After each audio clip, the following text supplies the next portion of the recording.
अब मैं ना इस पे नहीं जाऊंगा कि हमने क्यों की अलायंस। उसकी अगर कश्मीर में ज्यादा जरूरत थी, उसकी अगर कश्मीर में जरूरत थी या नहीं थी, जम्मू में तो उसकी जरूरत थी, पीर पंचाल और चिनाब में भी। और हमारी कोशिश है कि बीजेपी के खिलाफ हम एक यूनाइटेड फ्रंट लेके खड़े हों और उन्हें कम से कम सीटें जो है जीतने का हम मौका दें। Your earlier decision not to contest elections in the Union Territory of Jammu and Kashmir was seen as bold stance against central government's decisions in Kashmir. Now people are saying that Umar Abdullah has sacrificed his principles for the lust of power. कोई sacrifice principles का हमने नहीं किया। जो लड़ाई हम लड़ने जा रहे हैं, उस लड़ाई में असेंबली का अपना ही रोल है। और मैं लोगों से क्या कहूं कि वो इस असेंबली को माने, इस असेंबली को वोट दें, इस असेंबली में मेंबर चुने, लेकिन मैं इस असेंबली को नहीं मानता। जो ये लोग ये बात करते हैं उन्हें तो अपने रिश्तेदार खड़े किए। जो मेरे खिलाफ ये इल्जाम लगाते हैं, किसी ने बेटा, किसी ने बेटी, कोई ना कोई तो रिश्तेदार उन्होंने रखा। अगर वो अपने ही प्रिंसिपल्स के इतने बड़े पाबंद हैं तो फिर तो उनको पूरी तरह से इससे बाहर रहना चाहिए था। खुद बाहर रह के किसी रिश्तेदार को रखने का क्या फायदा। मैं मान के चलता हूं कि फिलहाल इस असेंबली में उतनी ताकत नहीं है जितनी ताकत होनी चाहिए, लेकिन हम इस असेंबली के जरिए ही इस असेंबली को और ज्यादा मजबूत कर सकते हैं। उमर साहब, महबूबा जी ने कहा था कि जो मतलब आने वाला सीएम होगा वो एक चपरासी की भी ट्रांसफर नहीं कर सकता है, तो इसके बारे में मैं इसमें नहीं जाऊंगा। आज यहाँ चीफ मिनिस्टर नहीं बन रहा है, हमने एमएलए बनाने हैं। एमएलए बनने दीजिए ना, उसके बाद चीफ मिनिस्टर कौन बनता है वो 4 अक्टूबर के बाद तय होगा।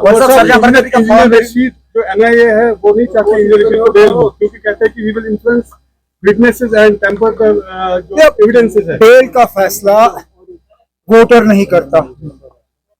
बेल का फैसला बारामूला के वोटरों ने भी नहीं किया। कोई वोटर जो है बेल का फैसला नहीं करती। बेल का फैसला सिर्फ और सिर्फ अदालत में होता है। बट एनआईए नहीं चाहती। बिल्कुल। तो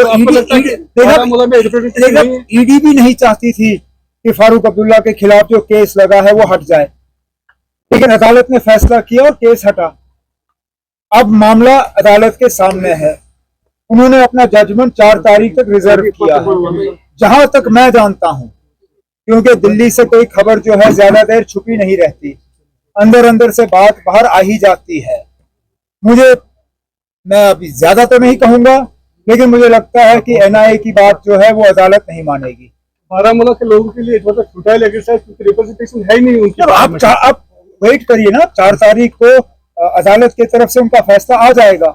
और जो मैं आपसे कह रहा हूं, मुझे तो लगता है कि 4 तारीख को एनआईए वाले जो है ईडी की तरह उनकी आर्ग्यूमेंट फेल हो जाएगी और अदालत का फैसला आप सबके सामने होगा। अब जाके अगर इंजीनियर साहब को छोड़ दिया जाता है तो क्या अदालत के तरफ से उनके ऊपर कोई रोक होगी, कोई रुकावट होगी, कोई स्ट्रिक्चर्स होंगे, वो हमें देखना होगा। लेकिन मुझे बताया ना कौन सा कॉन्टेस्ट आसान होता है। लेकिन कोई इलेक्शन आसान नहीं होता। पीडीपी ने बशीर मीर को फील्ड किया यहाँ से 2-3 चैलेंज, बिकॉज 2014 में बशीर मीर ने बहुत ही कम मार्जिन से मारा था। एक दिग्गज नेता उसके बाद बहुत कुछ बदला है। मैंने कभी किसी इलेक्शन को फॉर ग्रांटेड नहीं लिया। बारामूला के पार्लिमानी नतीजों के बाद तो मैं अब अगर लेता भी था थोड़ा बहुत तो बिल्कुल नहीं लेता हूं। मैं सिर्फ और सिर्फ गांधरबल के लोगों से ये उम्मीद करूंगा कि जिस तरह उन्होंने मुझे 2008 में खिदमत करने का मौका दिया, उस तरह दोबारा इस साल मुझे एक मौका उनकी खिदमत करने का देंगे, बस और कुछ नहीं। आप क्यों इसमें कर रहे हैं आप? 4 अक्टूबर के नतीजे आए नहीं, हुकूमत बनी नहीं, और आप पहले से ही गांधरबल के लोगों को ये शायद दिखाने की कोशिश कर रहे हो कि उनको रिप्रेजेंटेशन मिलेगी नहीं। गांधरबल के लोगों को एक चीफ मिनिस्टर नहीं, एक MLA मिलेगा, और ये मैं उनको यकीन दिलाता हूँ।